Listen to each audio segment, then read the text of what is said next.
Well, welcome to the channel. Thank you for tuning in.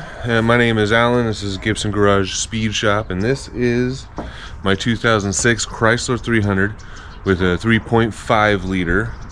And I've been dealing with getting this thing running. It's just been falling apart. Sitting is not good for these cars. Don't let them sit. And I've got a Magnum over there that's sitting too. But what had happened originally was that I lost control of two fuel injectors. They would stay wide open and just dump in fuel, and the only way to fix that is to replace the brain, the ECU that's sitting in there, and it took care of that. But after that, during all that, actually trying to diagnose a misfire and which injectors it was, I had the intake manifold on and off a couple, maybe even a few times. So I replaced the brain, and that took care of the fuel injectors being stuck open, and it runs good now. But you get like 4 miles down the road or 5 minutes or whatever. Either way, not very far. And the throttle body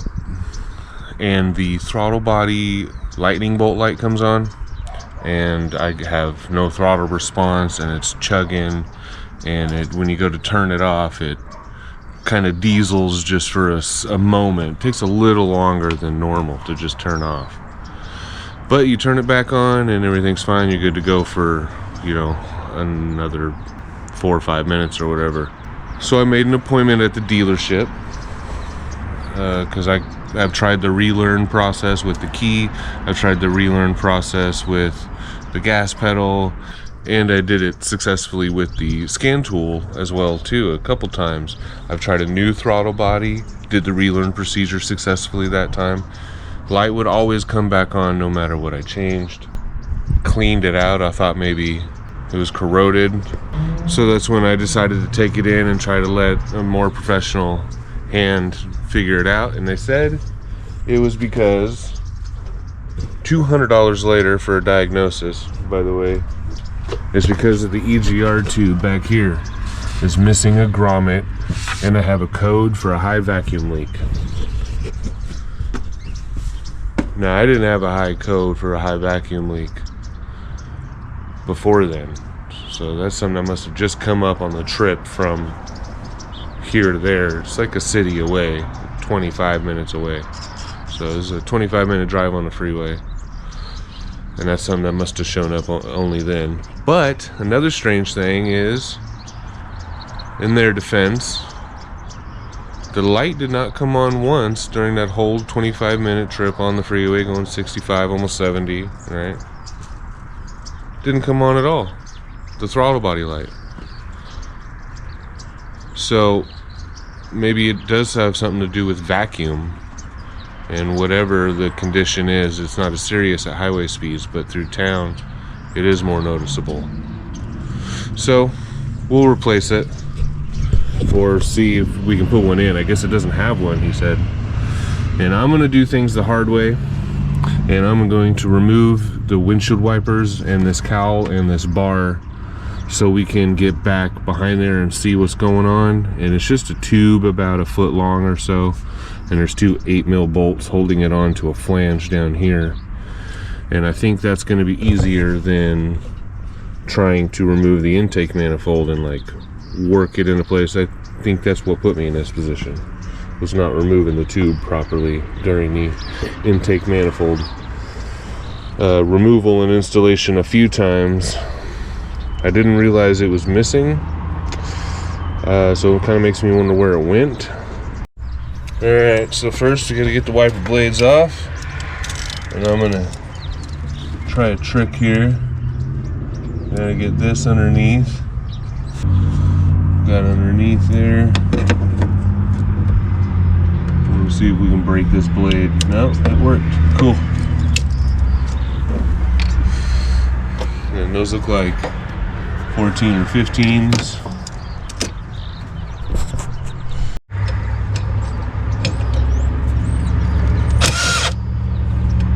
15 will do her. We want to push down like that, and it broke it loose, and then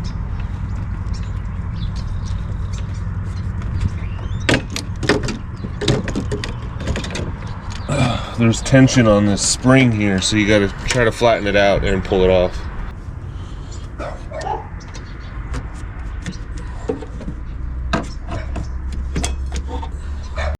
Now you got a couple of these. Mine turned white from the sun, but you got to turn them one way or the other. I don't remember which way, and they're disintegrating. Oh, it's righty-tighty, makes it come off. Does this one go to the right also? No, this one goes to the left. So they turn inward.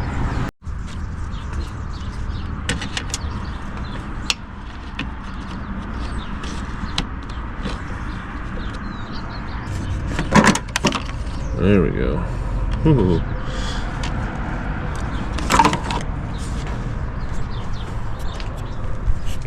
Now there's just a bunch of these.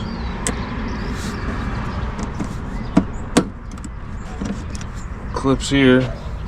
1, 2, 3, 4, 5, 6, maybe 7.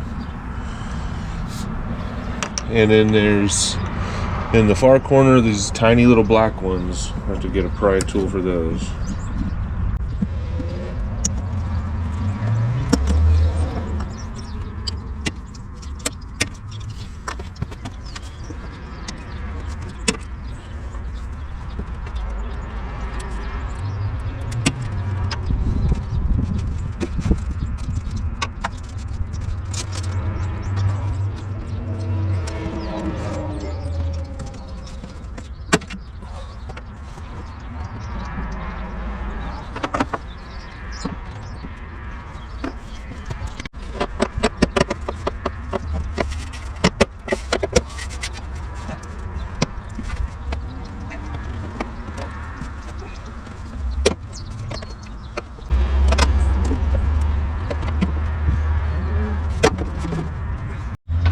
Right now there's these 3 13mm bolts.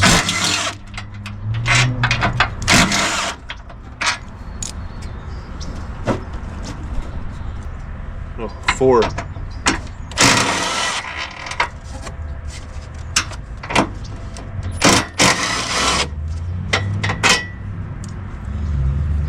There's zip tie holding on some wiring to cut that.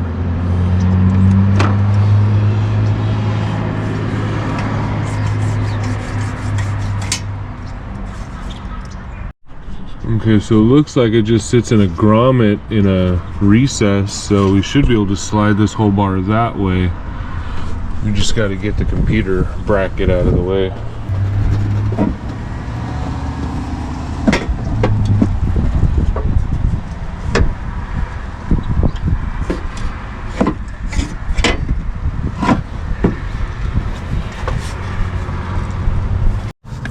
Okay, well, you can see that is wobbling.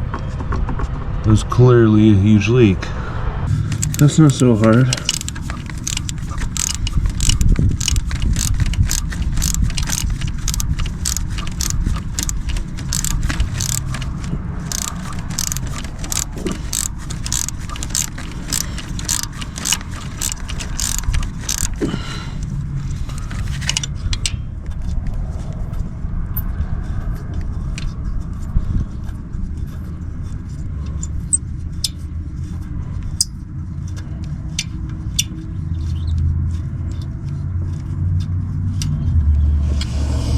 Okay, there's one.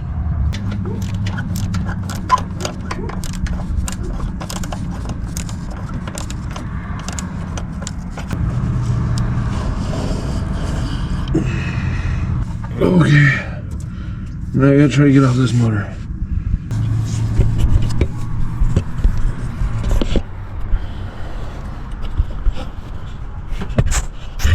Now we should be able to pull this guy right out.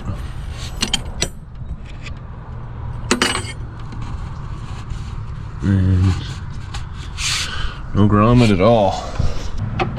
Okay, fine. I'm taking off the intake. Are you happy? Good. Can't believe this.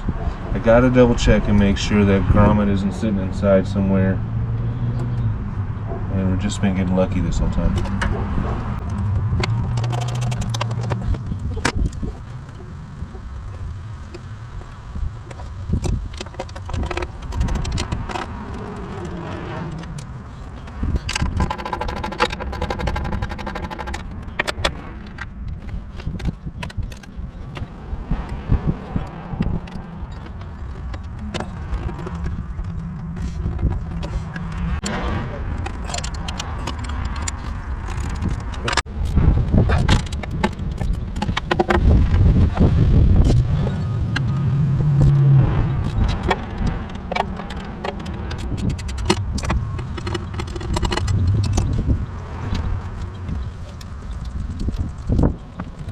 The hardest part about doing the intake manifold is out of the way, that EGR tube and this bar being on the way.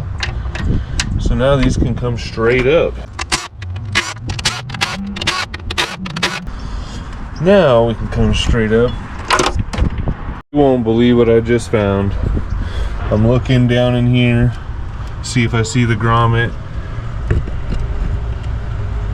It's been sitting right there.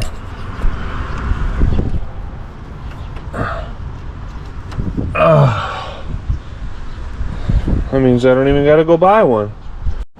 That's so cool. Now I know it didn't go in the engine.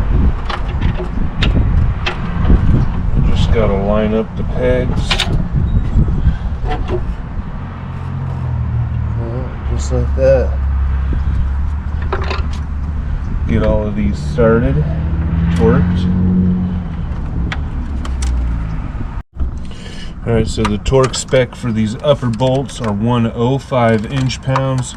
If you had removed the lower section, aluminum section, those bolts are 21 foot-pounds. So we'll get all these pretty much right there. And then we'll go for the torque.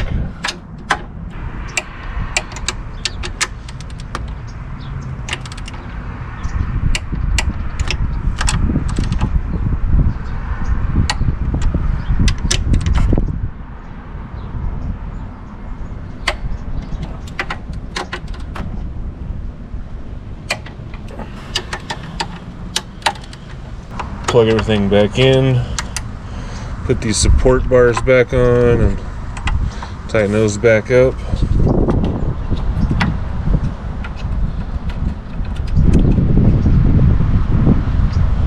Alright, so I got the gasket held on with the bolts because the gasket's cut a particular way to do just that very thing. And I've got the blue grommet slid onto this. It still feels very much brand new. So what we gotta do is crawl in here.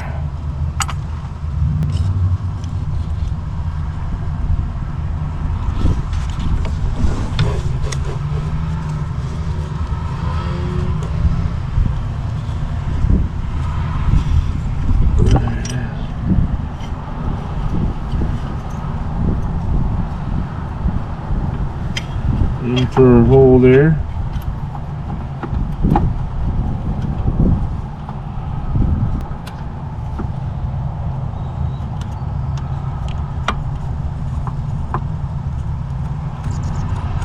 There we go. Just a little finicky. I've got the bolts lined up and this pressed in at the same time. Got to tuck this blue piece in. Just get the screws started down here with my fingers.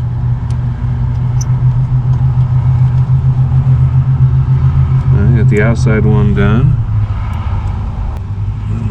It's a little trickier,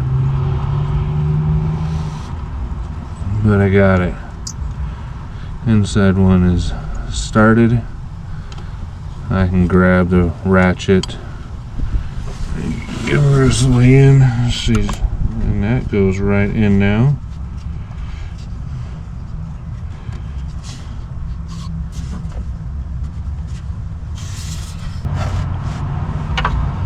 This is not comfortable. at all. Oh my God.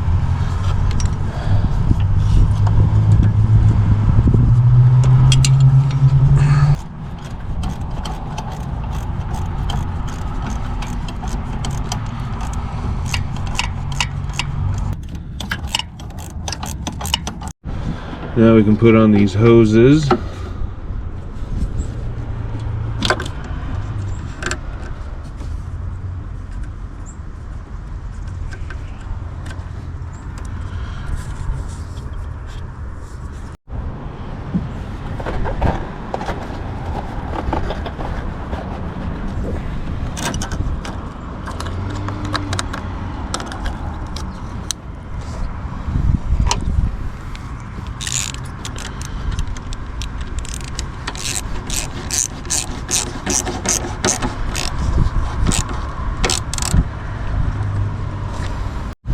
Now, as far as this bar goes, we just gotta slide it in like that.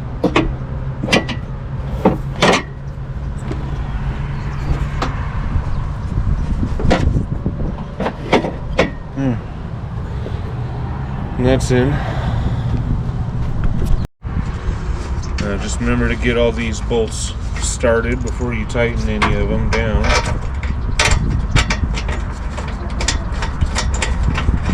Now that those are tightened up, we can slide on our cowl, and these are clips that they all have to find their home up there. And then this is that twisty one. So it'll twist that way to lock underneath, or twist inward to unlock.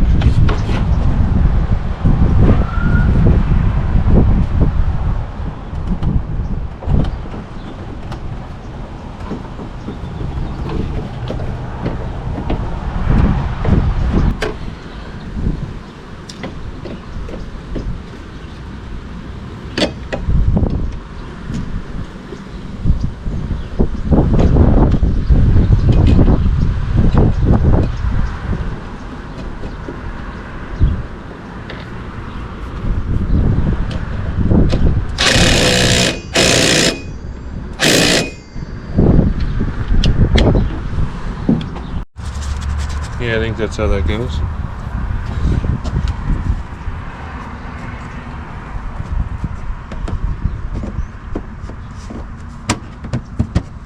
Okay.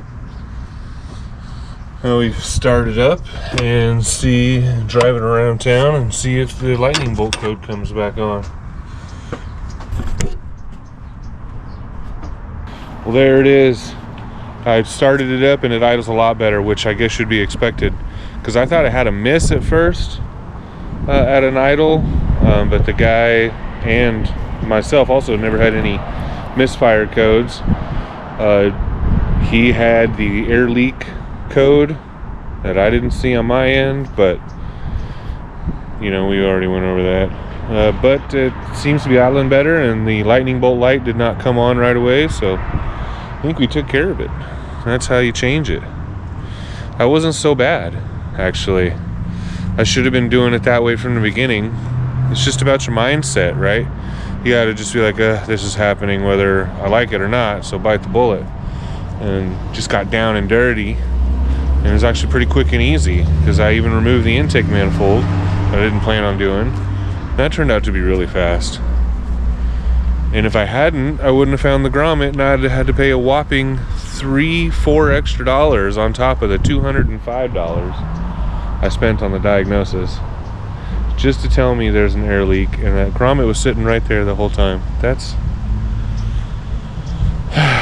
It is what it is. But till next time, guys, peace.